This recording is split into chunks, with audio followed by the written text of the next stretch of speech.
দেখছেন ASR news. গত 26, 27 ও 28 জুলাই কলকাতার নেতাজি ইন্ডোর স্টেডিয়ামে অনুষ্ঠিত হয়ে গেল ক্যারাটের সবথেকে বড় মহোৎসব 8th international karate championship Indian challengers cup 2023।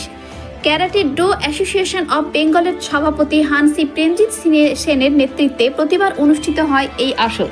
প্রতিবারের মতো এইবারও সেন্সাই সৈকত দাসের নেতৃত্বে অংশগ্রহণ করেছিল মুর্শিদাবাদের সবচেয়ে বড় টিম।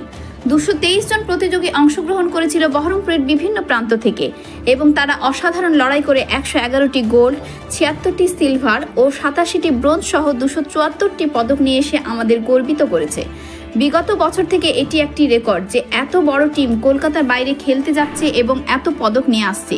মুর্শিদাবাদ ক্যারাটে অ্যাসোসিয়েশনের সভাপতি সেন্সাই সৈকত দাস জানান, যেভাবে তারা পরিশ্রম করে সমস্ত প্রতিযোগিতার আগে, যার জন্য এই রকম সাফল্য প্রত্যেক চ্যাম্পিয়নশিপের আগেই আসে এবং যার জন্য পদকের সংখ্যা আগের বারের থেকে এবার অনেক ভালো।